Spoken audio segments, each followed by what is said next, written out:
Hello, everybody. If we haven't met yet, my name is Jordan Newton. I'm a part-time teacher at Corbin University. Usually I work with undergraduates, but I sometimes work on special, topics related to the Doctorate of Ministry department and with some of the students.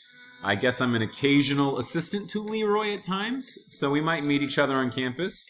Otherwise, I'm just a recent graduate of the Doctorate of Ministry program who cares a lot about this program and the students, and so I've decided to make a video today.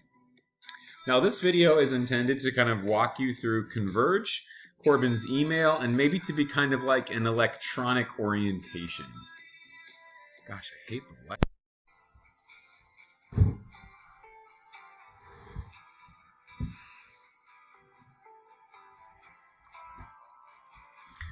Hello, everybody.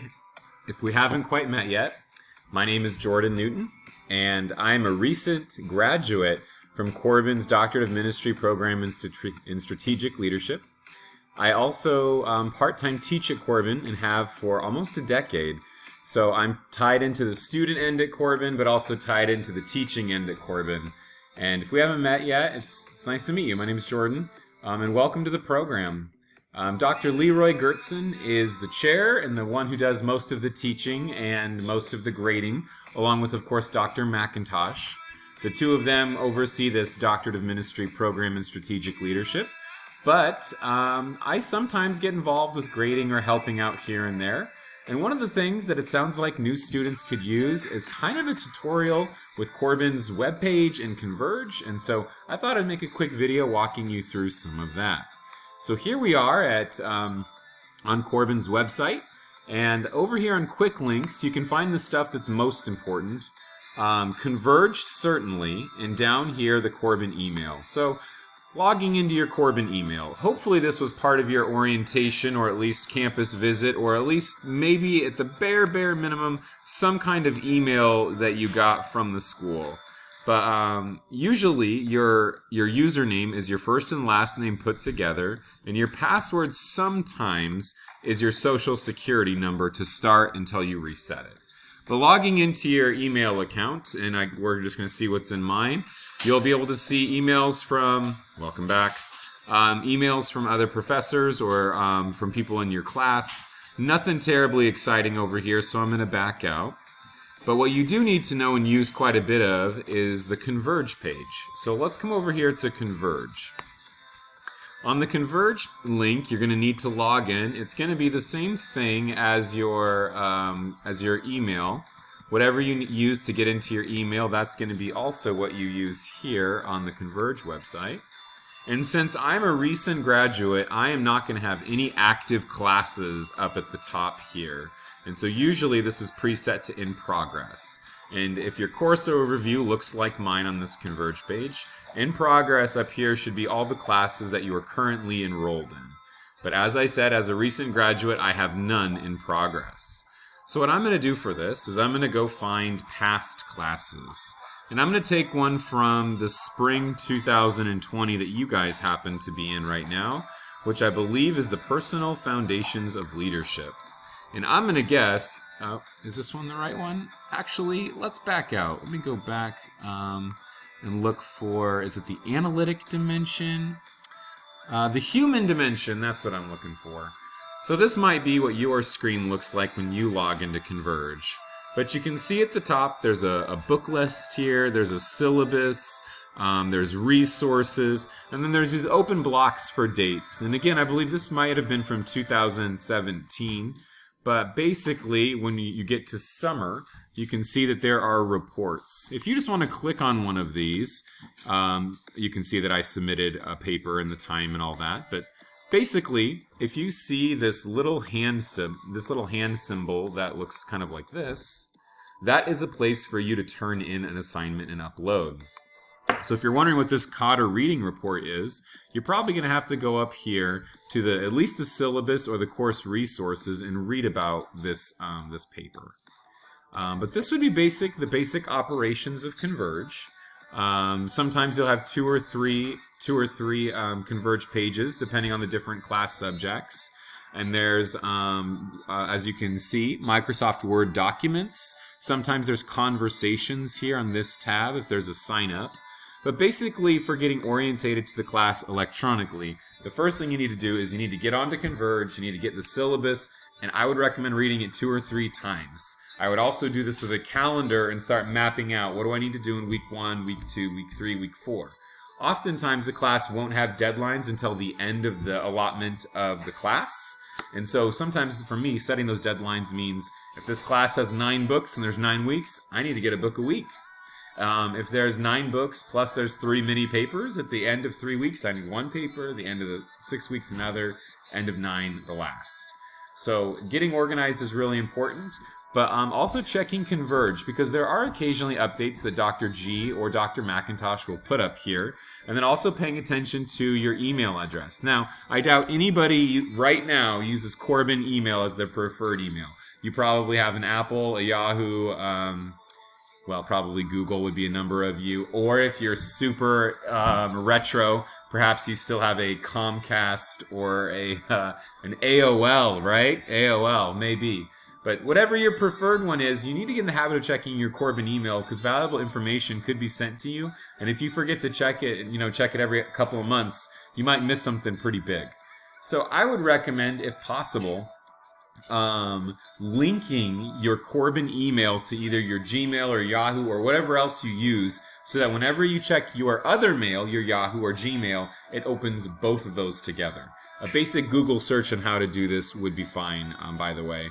I also turned notifications on to Outlook on my phone, another way, so that if for some reason Dr. G or somebody posts something to Converge, I instantly get a notification.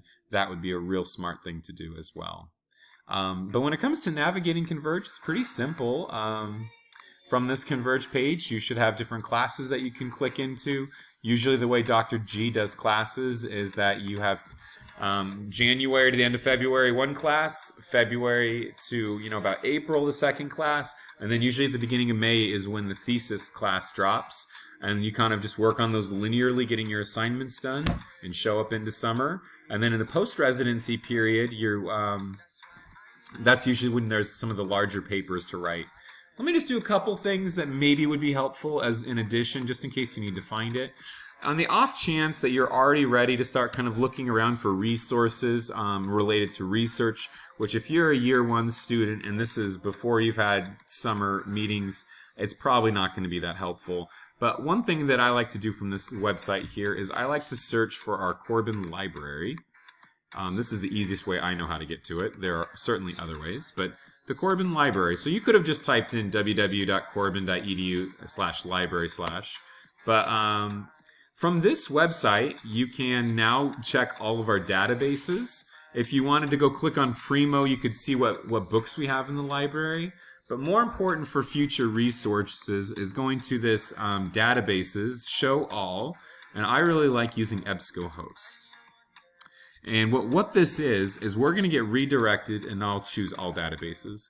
We're going to get redirected to EBSCOhost. Now, EBSCOhost is an awesome resource. This is for basically the beginnings of your academic research, of you looking for what has been written, not in books. You probably know how to find and use books, but what's been written in the academic community on certain subjects. And so, I met with a different student today, so let's just see what's written on leadership development. Perhaps is someone's thesis topic, and let's just go search.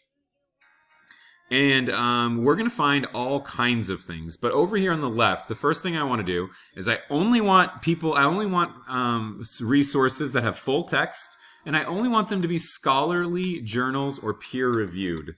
And so I have obviously something over here, a leadership development model for the 21st century. That could be good. The effects of a principled professional development. School leadership, developing faculty leadership. Well, maybe I want church leadership, and that wasn't very clear. Let's try church leadership development. Let's see what we get over here. Okay, spiritual leadership development, designed to lead. And all of a sudden, I'm having articles show up.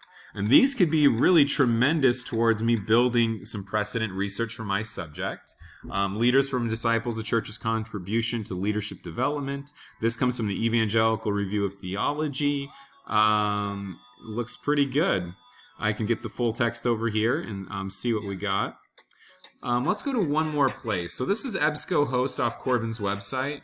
Let's go to another spot. Let's go to Google. And you might think this is odd at first, but from Google, we can actually use a feature they have called Google Scholar. And if you haven't used Google Scholar, this is a way just to get scholarly research. So let's go to Google Scholar, and let's search that same topic, leadership development. And it's not going to be just, but we have over here PDFs from Harvard, a review in context, authentic leadership development, and on down we're going to start to see really good articles here. But it's not just going to be secular. We could just type within the church. Within the church. And search that out. And we're going to start seeing spiritual intelligence and leadership development, a practitioner inquiry into the ethical orientation of leadership styles. Interesting, right? So this might be something that it just kind of gets you started. A resource that you're going to find that's really important when you get there in the summer and get kind of orientated is something called Zotero. If you want to download that now, you could try that. Garrett Trott, the librarian at Corbin University, will probably walk you through how to use this. But basically, this is going to do your citation automatically when you write papers, which is an amazing thing. But if you download the Zotero onto your laptop or your computer, basically when we go to websites, and let's just show you how this works here. Let's go to the spiritual intelligence PDF right here. So I'm opening up this article, Spiritual Intelligence and Leadership Development. If you've downloaded Zotero, you'll have the option up here in the corner to save this document to Zotero. And what's really amazing is that it automatically saves, and it's showing me where it's saved. It's in my library. So if I open up my library app, my Zotero app, it's saved that right here. And anytime I can go back and find this article from Zotero, which is pretty amazing because over the course of your time at Corbin, you might end up reading so broadly, you're going to forget where you read things. But Zotero will keep this for you. And actually, if you read the article and just add a couple of your own notes to that article, you can search up in this field over here. Like I could read this and I could add a note about it. A child note and say, this is a really cool article about Corbin. It's not about Corbin. Leadership development. Well, then later, if I save that, later I can just come up here and search amongst all my stuff. Where's that Corbin article that we found? Sorry if you spell it right. And it'll find that exact thing that I typed. And what'll be really helpful then is that I can keep notes up on these resources that I find. So anyway, and then the other important thing is that when I am in a paper, let me just open up something down here. If I am in a paper, let me get to the bottom of this thing over here. If I get into this paper, you can see that I now have a Zotero tab here in my Microsoft Word. And if I click Zotero and I click Add Citation, oh, sorry, I have to enable editing first. My apologies. This is a read-only file, but let's enable editing. Sorry, unnecessary. But if I let's go all the way back down the bottom. My apologies. Hopefully you're not getting sick. But if I click on Zotero here and add citation, it's going to ask me how I want things cited, and we usually go with Chicago style 12th edition full note. But basically, it's now going to have a search bar, and if I can put in, what was the title of the thing we were looking at? Spiritual intelligence? So let's do spiritual intelligence. Spiritual intelligence. This is that exact article we just looked at. And I'm going to put it in, hit enter, and this beautiful thing is going to happen right down here, where the citation is now locked in, and it's exactly formatted to our style, so that you don't have to worry about citing stuff. Pretty cool, right?